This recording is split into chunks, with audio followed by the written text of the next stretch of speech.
Hi all, welcome to Edus academy. അപ്പോൾ നമ്മുടെ DME staff nurse എക്സാമിന് ഇനി അധികം ദിവസങ്ങളൊന്നും ഇല്ല അല്ലേ? എനിക്ക് തോന്നുന്നു ഏകദേശം ഒരു 37 ദിവസമാണ് നമ്മുടെ എക്സാമിനായിട്ടുള്ളത്. അപ്പോൾ എല്ലാവരുടെയും പ്രിപ്പറേഷൻസ് ഒക്കെ വളരെ നല്ല രീതിയിൽ പോകുന്നു എന്ന് ഞാൻ വിശ്വസിക്കുന്നു. അപ്പോൾ നിങ്ങളുടെ പ്രിപ്പറേഷൻസിനെയൊക്കെ ഒന്ന് സപ്പോർട്ട് ചെയ്യുക എന്നുള്ളതാണ് നമ്മുടെ ഇപ്പോഴത്തെ ഉത്തരവാദിത്വം കേട്ടോ. അപ്പോൾ അതിൻ്റെ ഒരു അതിനുവേണ്ടി ഹെൽപ്പ് ചെയ്യുന്ന രീതിയിലുള്ള കുറച്ച് ഡിസ്കഷനാണ് നമ്മൾ പ്ലാൻ ചെയ്തിരിക്കുന്നത്. ഇന്ന് ആക്ച്വലി നമ്മൾ ഡിസ്കസ് ചെയ്യാനായിട്ട് പോകുന്നത് നമ്മുടെ അഡ്മിനിസ്ട്രേഷൻ ആൻഡ് മാനേജ്മെന്റ് അല്ലേ, നഴ്സിംഗ് അഡ്മിനിസ്ട്രേഷൻ മാനേജ്മെന്റ് വളരെ ഇമ്പോർട്ടന്റ് ആയിട്ടുള്ള ടോപ്പിക്കാണ്. നിങ്ങൾക്ക് അറിയാമായിരിക്കും, ഏകദേശം എനിക്ക് തോന്നുന്നു ഒരു 10 മാർക്കിനുള്ള ക്വസ്റ്റ്യൻസ് ഇവിടെ നിന്ന് ഉണ്ടാവും അല്ലേ. സോ ഇവിടെ സാധാരണ ചോദിച്ചു വരുന്ന ഒരു ഏരിയ ആണ് ഇൻവെന്ററി കൺട്രോൾ എന്ന് പറയുന്നത് അല്ലേ. ഇൻവെന്ററി കൺട്രോൾ നമുക്കെല്ലാം അറിയുന്ന, നമ്മളൊക്കെ ചെയ്യുന്ന കാര്യങ്ങളാണ്, വളരെ സിമ്പിൾ ആയിട്ടുള്ള കാര്യമാണ്. പക്ഷെ ഇവിടെ നിന്ന് ക്വസ്റ്റ്യൻസ് വരാറുണ്ട്. അപ്പൊ ഇത് ഫോക്കസ് ചെയ്തിട്ടുള്ള ഒരു ഡിസ്കഷനാണ് നമ്മൾ ഇന്ന് ഉദ്ദേശിക്കുന്നത് കേട്ടോ. അപ്പൊ എല്ലാവരെയും ഞാൻ ഇന്നത്തെ വീഡിയോയിലേക്ക് സ്വാഗതം ചെയ്യുന്നു. അതോടൊപ്പം ഞാൻ 1-2 കാര്യം കൂടെ പറഞ്ഞോട്ടെ. ഞാൻ പറഞ്ഞല്ലോ, ഏകദേശം ഒരു 37 ദിവസം ആണ് നമ്മുടെ എക്സാമിനായിട്ടുള്ളത്. അപ്പൊ നമ്മുടെ പ്രിപ്പറേഷൻ്റെയൊക്കെ ഒരു സ്റ്റൈല് മാറ്റാനുള്ള സമയമായി അല്ലേ. അതായത് റിവിഷനൊക്കെ ചെയ്യുക. റിവിഷൻ ഞാൻ എപ്പോഴും പറയാറുണ്ട്, പഠനത്തോടൊപ്പമാണ് റിവിഷൻ പോകേണ്ടത്. നമ്മുടെ സ്റ്റുഡൻസ് ഒക്കെ അങ്ങനെ തന്നെ ചെയ്യുന്നു എന്ന് ഞാൻ വിശ്വസിക്കുന്നു. അപ്പോൾ റിവിഷൻ നല്ല രീതിയിൽ, അതായത് റിവിഷൻ ഒന്ന് ബൂസ്റ്റപ്പ് ചെയ്യേണ്ട സമയമായി. കൂടാതെ ഇനി നമുക്ക് ഏകദേശം 1.25 മാസത്തോളം ഉള്ള സ്ഥിതിക്ക് നമുക്ക് ഒരു ക്വസ്റ്റ്യൻസ് ഒക്കെ വർക്ക്ഔട്ട് ചെയ്ത് നോക്കാം. അതായത് previous year question papers workout ചെയ്യുന്നത് എപ്പോഴും നല്ലതാണ്. അതുകൂടാതെ തന്നെ പ്രോബബിൾ ആയിട്ടുള്ള ക്വസ്റ്റ്യൻസും നിങ്ങൾക്ക് വർക്ക്ഔട്ട് ചെയ്ത് നോക്കാം കേട്ടോ. അപ്പം ഇതിനു വേണ്ടി ഇത് രണ്ടും ഹെൽപ്പ് ചെയ്യുക, ഈ 2 കാര്യത്തിനും ഹെൽപ്പ് ചെയ്യുക എന്നുള്ള ഉദ്ദേശത്തോടു കൂടി നമ്മുടെ എജ്യൂസ് അക്കാഡമിയിൽ ഈ 2 കാര്യങ്ങളും അവൈലബിൾ ആണ്. അതായത് പ്രീവിയസ് ഇയർ ക്വസ്റ്റ്യൻ ഡിസ്കഷൻ എന്ന് പറഞ്ഞിട്ടൊരു ബാച്ച് ഉണ്ട്. അതായത് കഴിഞ്ഞ ഏതാനും വർഷത്തെ, ഏകദേശം 15-20 വർഷത്തോളം ഉള്ള ക്വസ്റ്റ്യൻ പേപ്പേഴ്സ് നമ്മൾ ഡിസ്കസ് ചെയ്യും. ഡിസ്കഷൻ എന്ന് പറഞ്ഞാൽ ക്വസ്റ്റ്യനും ആൻസറും പറഞ്ഞു പോവല്ല, ഡീറ്റെയിൽ ആയിട്ട് അനലൈസ് ചെയ്ത് അതിന്റെ ഓപ്ഷൻസ് അനലൈസ് ചെയ്ത് റാഷണൽ ഒക്കെ വെച്ചാണ് പറയുക. ആ ഏരിയയിൽ നിന്ന് ഇനി ഏതൊക്കെ ക്വസ്റ്റ്യൻസ് ചോദിക്കാം എന്നുള്ള രീതിയിലുള്ള ഡിസ്കഷനാണ് നമ്മൾ നടത്തുക. അപ്പോൾ ഒരു previous year question discussion batch നിങ്ങൾക്ക് അവൈലബിൾ ആണ്. അതുകൂടാതെ തന്നെ ഒരു റിവിഷൻ ബാച്ചും അവൈലബിൾ ആണ്. അതായത് ഇപ്പൊ നമ്മുടെ സ്റ്റുഡൻസിനൊക്കെ അറിയാം, ഏകദേശം ഒരു 2 to 3 hours മിനിമം ആണ്. മിനിമം ഒരു 2 to 3 hours ഡെയിലി റിവിഷൻ ഇപ്പൊ നടക്കുകയാണ് അല്ലെ. റിവിഷൻ പ്ലസ് ക്വസ്റ്റ്യൻ ഡിസ്കഷൻ നടക്കുകയാണ്. അപ്പോൾ ഇതൊക്കെ നിങ്ങൾക്ക് ഒരുപാട് ഹെൽപ്ഫുൾ ആകുന്ന കാര്യങ്ങളാണ്. അപ്പോൾ ആരെങ്കിലും ഒക്കെ ജോയിൻ ചെയ്യാൻ താല്പര്യമുണ്ട് എന്നുണ്ടെങ്കിൽ എത്രയും പെട്ടെന്ന് നമ്മുടെ ഓഫീസുമായിട്ട് കോൺടാക്ട് ചെയ്യുക, നിങ്ങളുടെ സീറ്റുകൾ ഉറപ്പിക്കുക, നന്നായിട്ട് പഠിക്കുക കേട്ടോ. അതാണ് പഠനം എന്നുള്ളതാണ് നമുക്ക് വളരെ ഇമ്പോർട്ടന്റ് ആയിട്ട് വരിക. കാരണം ഇനി അധികം ദിവസമില്ല, ഇനി നമ്മുടെ ടൈം ഒന്നും വേസ്റ്റ് ചെയ്യേണ്ട കാര്യമില്ല. നിങ്ങൾ കോൺഫിഡൻസ് ഒക്കെ കുറെ ബൂസ്റ്റപ്പ് ചെയ്യണമെങ്കിൽ നമ്മൾ കുറെ റിവിഷനും കുറെ ക്വസ്റ്റ്യൻസും ഒക്കെ വർക്ക്ഔട്ട് ചെയ്ത് കഴിഞ്ഞാൽ നമുക്കറിയാം നമ്മൾ ഏറ്റവും ബെസ്റ്റ് ആയിട്ട് നമ്മൾ പ്രിപ്പയർ ചെയ്തിട്ടുണ്ട് എന്ന് നമുക്ക് ഉറപ്പിക്കാം. അങ്ങനെയാണെങ്കിൽ നമ്മുടെ കോൺഫിഡൻസ് ലെവൽ ഓട്ടോമാറ്റിക് ആയിട്ട് തന്നെ ഇമ്പ്രൂവ് ആകും.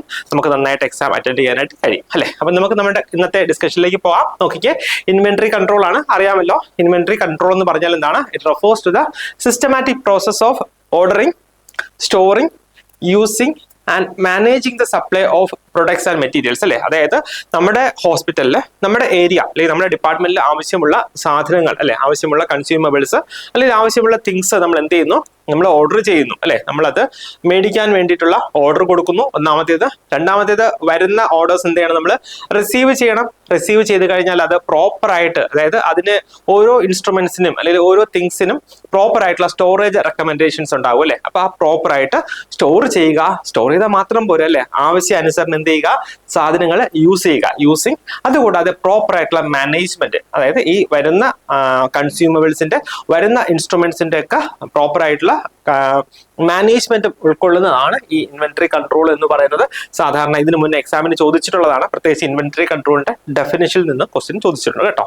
അപ്പൊ ഇൻവെന്ററി കൺട്രോൾ എന്ന് പറഞ്ഞാൽ എന്താണ്? Process of managing and regulating the supply, storage and accessibility of items to ensure that the right quantity of inventory is available at the right time, in the right place and at the right cost. അതായത് ഈ 4 right ഓർക്കുക. Right ക്വാണ്ടിറ്റിയിൽ നമുക്ക് available ആകണം. അതുകൂടാതെ തന്നെ right time, നമുക്ക് എപ്പോഴാണോ വേണ്ടത് അപ്പൊ നമുക്ക് അവൈലബിൾ ആകണം. റൈറ്റ് പ്ലേസ്, എവിടെയാണോ വേണ്ടത് അവിടെ നമുക്ക് കൺസ്യൂമബിൾസ് വേണം. കൂടാതെ റൈറ്റ് കോസ്റ്റ് വളരെ ഇമ്പോർട്ടന്റ് ആണല്ലേ. അതായത് റൈറ്റ് ആയിട്ടുള്ള കോസ്റ്റിൽ തന്നെ നമ്മൾക്ക് ഇൻസ്ട്രുമെന്റ്സ് അല്ലെങ്കിൽ ഇൻവെന്ററിയിലുള്ള തിങ്സ് നമുക്ക് കിട്ടിയിരിക്കണം. അപ്പൊ നോക്കിക്കേ, ഇൻവെന്ററി കൺട്രോൾ ടെക്നിക്സ് എന്ന് പറഞ്ഞാൽ കോമൺ ആയിട്ട് യൂസ് ചെയ്യുന്ന ടെക്നിക്സ് ആണ് ഇത്. അതായത് ABC ഇമ്പോർട്ടന്റ് ആണ്. Always better control analysis. Next is VED അല്ലെങ്കിൽ VD, vital essential desirable analysis. Next is FSN, എന്താണ്? Fast moving, slow moving, non moving analysis. The last one is HML, high medium low analysis. ഇതാണ് നമ്മൾ commonly use ചെയ്യുന്നത്. ഇത് കൂടാതെ തന്നെ നമുക്ക് വേറെയും ഇൻവെന്ററി കൺട്രോൾ ടെക്നിക്സ് ഉണ്ട്. എന്തൊക്കെയാണത്? XYZ അല്ലെ, XYZ അനാലിസിസ്.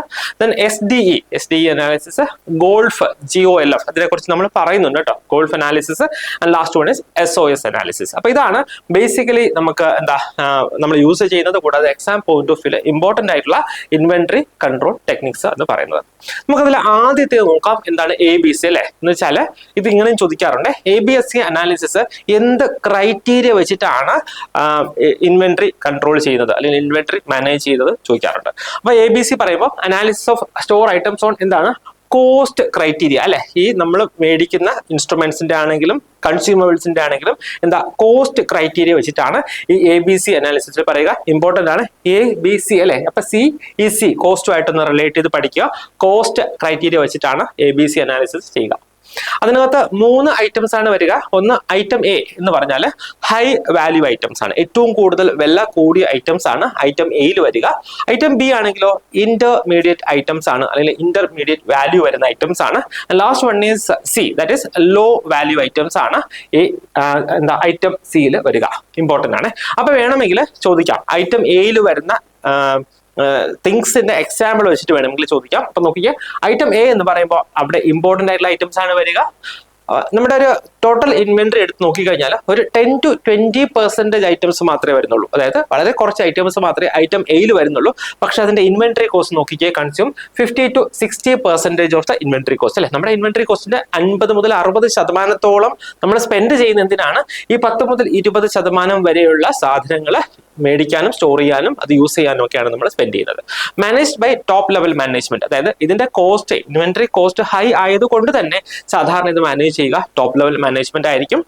കൂടാതെ എക്സാമ്പിൾ ആയിട്ട് നമുക്ക് പറയാൻ കഴിയുന്നത് കാർഡിയാക് സ്റ്റെൻസ് അല്ലെ. കാർഡിയാക് സ്റ്റെൻസ് ഉണ്ട്, നമ്മുടെ MRI മെഷീൻസ്, മെക്കാനിക്കൽ വെന്റിലേറ്റേഴ്സ് ഒക്കെ ഈ ഐറ്റം എയിൽ വരുന്നതാണ്. നെക്സ്റ്റ് നോക്കിക്കേ, item B 30 to 40% of all inventory items and consume 30 to 40% of the total inventory cost. Next വരുന്നതാണ് ഐറ്റം A കഴിഞ്ഞാൽ വരുന്നതാണ്. അതിനേക്കാളും ഇൻവെന്ററി കോസ്റ്റ് കുറഞ്ഞ സാധനങ്ങളാണ് ഐറ്റം Bയിൽ വരിക. Important item but not critical, അതായത് സാധനങ്ങൾ ഇമ്പോർട്ടന്റ് തന്നെയാണ് പക്ഷെ അത്ര ക്രിട്ടിക്കൽ അല്ല എന്നുള്ളത് ഓർക്കുക. മാനേജ്ഡ് ബൈ ആരാ മാനേജ് ചെയ്യുക? മിഡിൽ ലെവൽ മാനേജേഴ്സ് ആണ് ഈ ഐറ്റം B മാനേജ് ചെയ്യുക. എക്സാമ്പിൾ ആയിട്ട് പറയുന്നത് IV സെറ്റ്, ആന്റിബയോട്ടിക്സ്, സിറിഞ്ച് ഒക്കെ ഈ ഐറ്റം Bയിൽ വരുന്നതാണ്.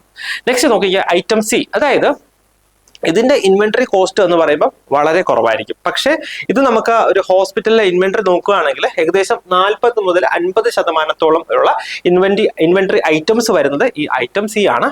ഇതിൽ നമ്മുടെ ഇൻവെന്ററി കോസ്റ്റ് വരുന്നത് 5 to 10% ആണ്. ഇതാരാ മാനേജ് ചെയ്യുന്നത്? Managed by low level managers. കാരണം എന്താണ്? ഇതിന്റെ ഇൻവെന്ററി കോസ്റ്റ് തന്നെ കുറവാണ്. അതുകൊണ്ട് തന്നെ ലോ ലെവൽ മാനേജേഴ്സ് ആണ് സാധാരണ മാനേജ് ചെയ്യുക. എക്സാമ്പിൾ ആയിട്ട് പറയാൻ കഴിയുന്നത് cotton roll, gauze, gloves, thermometers ഒക്കെയാണ് ഈ ഐറ്റം സിയുടെ അണ്ടറിൽ വരുന്നത് കേട്ടോ. അപ്പം ഇത് ഇമ്പോർട്ടന്റ് ആണ്. ABC അനാലിസിസ് നമ്മൾ കവർ ചെയ്ത് കഴിഞ്ഞു. നെക്സ്റ്റ് നോക്കിക്കേ, വേദ് അല്ലെങ്കിൽ നമ്മൾ വൈറ്റൽ എസെൻഷ്യൽ ഡിസൈറബിൾ ഐറ്റംസ് എന്ന് പറയും. അതെന്താണ്? Based on criticality of items അല്ലെ. സാധനങ്ങളുടെ ക്രിട്ടിക്കാലിറ്റി അനുസരിച്ചാണ് ഈ വൈറ്റൽ എസെൻഷ്യൽ ഡിസൈറബിൾ എന്ന് പറയുക. അപ്പൊ നോക്കിക്കേ, എന്താണ് വൈറ്റൽ എന്ന് പറഞ്ഞാല്? അതായത് വൈറ്റൽ എന്ന് വെച്ചാൽ വളരെ ഇമ്പോർട്ടന്റ് ആയിട്ടുള്ള തിങ്സ് ആണ് അല്ലെ. ഒരു ഹോസ്പിറ്റലില് അല്ലെങ്കിൽ ഒരു യൂണിറ്റ് വർക്ക് ചെയ്യാനായിട്ട് വളരെ ഇമ്പോർട്ടന്റ് ആയിട്ട് നമുക്ക് വേണ്ട സാധനങ്ങളാണ് ഈ വൈറ്റലിൽ വരിക. അതായത് shortage of item cannot be tolerated. നമുക്ക് ഒരു വിധത്തിലും ക്ഷമിക്കാൻ കഴിയാത്തത്, ഒരു വിധത്തിൽ നമുക്ക് സഹിക്കാനോ ടോളറേറ്റ് ചെയ്യാനോ കഴിയില്ല ഇതിന്റെ ഷോർട്ടേജ് വന്നു കഴിഞ്ഞാൽ. അതാണ് വൈറ്റൽ ഐറ്റംസ് എന്ന് പറയുക. എക്സാമ്പിൾ ആയിട്ട് നോക്കിക്കേ, അഡ്രിനാലിൻ ഇഞ്ചക്ഷൻ അല്ലെ. ഒരു കാർഡിയാക് അറസ്റ്റ് വന്നു കഴിഞ്ഞാൽ നമുക്ക് അത് കൂടിയേ തീരത്തുള്ളൂ. അതുകൂടാതെ തന്നെ ഡീഫിബ്രിലേറ്റർ, പിന്നെ ഓക്സിജൻ സിലിണ്ടേഴ്സ്, വെന്റിലേറ്റേഴ്സ് ഒക്കെ എന്താണ്? ഈ വൈറ്റൽ തിങ്സിൽ ആയിട്ട് വരുന്നതാണ്. അപ്പൊ ഇമ്പോർട്ടന്റ് ആണ്. അപ്പൊ based on criticality of items എന്ന് ചോദിച്ചു കഴിഞ്ഞാൽ നിങ്ങൾ ഏത് അനാലിസിസ് പറയും? വേദ്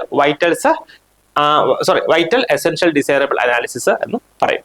നെക്സ്റ്റ് നോക്കിക്കേ, എസെൻഷ്യൽ എന്ന് പറഞ്ഞാൽ shortage of item can be tolerated for a short period അല്ലെ. കുറച്ച് കാലത്തേക്ക് നമുക്ക് അതിന്റെ ഷോർട്ടേജ് ഉണ്ടെങ്കിൽ നമുക്കൊന്ന് പിടിച്ചു നിൽക്കാം അല്ലെ. അതായത് എക്സാമ്പിൾ ആയിട്ട് antibiotics, x ray films, IV fluids. ഇപ്പൊ ആന്റിബയോട്ടിക്സ് ഇല്ലെങ്കിൽ നമുക്ക് പുറത്തുനിന്നൊക്കെ വേണമെങ്കിൽ കൺസ്യൂം ചെയ്യാം. അപ്പൊ അതുകൊണ്ട് തന്നെ ഒരു കുറച്ച് പീരീഡിലത്തേക്ക് നമുക്ക് അതിന്റെ ഷോർട്ടേജ് നമുക്ക് ടോളറേറ്റ് ചെയ്യാനായിട്ട് കഴിയും. അതാണ് എസെൻഷ്യൽ ഐറ്റംസ് എന്ന് പറയുക. നെക്സ്റ്റ് പറയുന്നത് D ഫോർ ഡിസൈറബിൾ ഐറ്റംസ്. അതായത് shortage of item will not adversely leave any impact. അതായത് ഈ സാധനങ്ങളുടെ ഷോർട്ടേജ് കുറച്ച് നാളത്തേക്ക് ഉണ്ടായാലും വലിയ ഒരു ഇഷ്യൂ ഉണ്ടാകുന്നില്ല തൽക്കാലത്തേക്ക്. എക്സാമ്പിൾ ആയിട്ട് നമുക്ക് പറയാൻ കഴിയുന്നത് മൾട്ടി വൈറ്റമിൻസ്, പിന്നെ ഹീറ്റിംഗ് പാഡ്സ്, ബാൻഡേജസ് ഒക്കെ അല്ലെ. ഇതൊക്കെയാണ് ഡിസൈറബിൾ ഐറ്റംസിന്റെ എക്സാമ്പിൾ ആയിട്ട് നമുക്ക് പറയാനായിട്ട് കഴിയുന്നത്. അപ്പൊ നോക്കിക്കേ, വൈറ്റൽ എസെൻഷ്യൽ ഡിസൈറബിൾ ഇമ്പോർട്ടന്റ് ആണ്, ഓർക്കുക. നെക്സ്റ്റ് FSN അനാലിസിസ് അല്ലെ. എന്താണ് FSN analysis? Fast moving, slow moving, non moving analysis ആണ്. ഇത് എന്തിനു വേണ്ടിയാണ് യൂസ് ചെയ്യുക? Use to classify items based on their usage അല്ലെങ്കിൽ കൺസംഷൻ ഫ്രീക്വൻസി അല്ലെ. നമ്മൾ എത്ര, അതായത് ഏതൊരു ഫ്രീക്വൻസിയിലാണ് നമ്മൾ യൂസ് ചെയ്യുക അല്ലെങ്കിൽ ഏത് രീതിയിലാണ് നമ്മൾ ആ ഐറ്റംസ് കൺസ്യൂം ചെയ്യുക, ഇത് ബേസ് ചെയ്തിട്ടാണ് ഈ FSN അനാലിസിസ് വരിക. F stands for fast moving, S stands for slow moving and N stands for non moving items. ഇതാണ് FSN അനാലിസിസിൽ വരിക കേട്ടോ. നെക്സ്റ്റ് നോക്കിക്കേ, HML എന്ന് പറഞ്ഞാൽ എന്താണ്? ഹൈ മീഡിയം ലോ അനാലിസിസ് അല്ലെ. ഇതെന്താണ്? Inventory control technique that classifies inventory based on their unit price or cost. അതായത് ഇപ്പൊ നമ്മൾ ഒരു സാധനത്തിന്റെ പ്രൈസ് വെച്ചിട്ട് അല്ലെങ്കിൽ ഒരു സാധനത്തിന്റെ കോസ്റ്റ് വെച്ചിട്ട് നമ്മൾ ക്ലാസിഫൈ ചെയ്യുന്നതാണ് ഈ HML എന്ന് പറയുക. അപ്പം HML അനാലിസിസ് എന്താണെന്ന് ചോദിച്ചു കഴിഞ്ഞാൽ എന്ത് പറയും? Technique that classifies inventory items based on their unit price. അതായത് ഒരു ഐറ്റത്തിന്റെ അല്ലെങ്കിൽ ഒരു സാധനത്തിന്റെ പ്രൈസ് വെച്ചിട്ടാണ് നമ്മളിത് ഡിസൈഡ് ചെയ്യുക. നോക്കിക്കേ, H stands for high price items. Example MRI machine അല്ലെ. എല്ലാ ഹോസ്പിറ്റലിലുള്ള ഒന്നും ഉള്ള കാര്യമല്ല. MRI മെഷീന് അത്രയും കോസ്റ്റ് വരുന്ന സംഗതിയാണ്. സോ അതുകൊണ്ട് തന്നെ ഹൈ പ്രൈസ് ഐറ്റംസിന് എക്സാമ്പിൾ ആയിട്ട് വരുന്നത് MRI മെഷീൻ ആണ്. നെക്സ്റ്റ് നോക്കിയ M stands for medium price items. അതായത് IV സെറ്റ്സ്, ആന്റിബയോട്ടിക്സ് ഒക്കെ മീഡിയം പ്രൈസ് ഐറ്റംസിൽ വരുന്നതാണ്. Next L stands for low price items. അതായത് ഗോസ്, ഗ്ലൗസ്, സിറിഞ്ചസ് ഒക്കെ ഈ L അല്ലെങ്കിൽ ലോ കോസ്റ്റ് ഐറ്റംസ് അല്ലെങ്കിൽ ലോ പ്രൈസ് ഐറ്റംസിൽ വരുന്നതാണ് കേട്ടോ. അപ്പൊ ഇതാണ് ആക്ച്വലി നമ്മൾ എന്താ വളരെ ഇമ്പോർട്ടന്റ് ആയിട്ട് ഈ ഇൻവെന്ററി കൺട്രോളിൽ ആദ്യം കാണുന്ന കാര്യങ്ങൾ എന്ന് പറയുന്നത്. അപ്പോൾ ഞാൻ ആക്ച്വലി നമുക്കിനി കുറച്ചുകൂടെ, അതായത് ഈ ഇൻവെന്ററി കൺട്രോളിന്റെ കുറച്ച് ടെക്നിക്സ് കൂടെ ഡിസ്കസ് ചെയ്യേണ്ടതായിട്ടുണ്ട്. നമ്മൾ നമ്മുടെ ആപ്പിൽ ഇതിന്റെ മുഴുവൻ ക്ലാസ്സുകളും അല്ലെങ്കിൽ ഇതിന്റെ ഫുൾ ക്ലാസ് അവൈലബിൾ ആയിരിക്കും. അപ്പോൾ അത് നിങ്ങൾ ഓഫീസുമായിട്ട് കോൺടാക്ട് ചെയ്യുക. അപ്പോൾ ഞാൻ പറഞ്ഞു വന്നത് ഇത് വളരെ ഇമ്പോർട്ടന്റ് ആയിട്ടുള്ള ഒരു ടോപ്പിക്കാണ്, പ്രത്യേകിച്ച് ഇൻവെന്ററി കൺട്രോൾ ഈ രീതിയിൽ. അതായത് ഞാൻ പറഞ്ഞല്ലോ, ഡെഫിനേഷൻ ഈ ഏരിയയിൽ നിന്ന് ക്വസ്റ്റ്യൻസ് ചോദിക്കാം. അതുകൂടാതെ അത് ഏത് ക്രൈറ്റീരിയ വെച്ചിട്ടാണ് അത് എക്സ്പ്ലെയിൻ ചെയ്യുക, ആ രീതിയിലുള്ള ക്വസ്റ്റ്യൻസ് ചോദിക്കാം, എക്സാമ്പിൾസ് ചോദിക്കാം കേട്ടോ. അപ്പം വളരെ നന്നായിട്ട് പഠിക്കുക. എല്ലാവർക്കും ഓൾ ദി ബെസ്റ്റ്.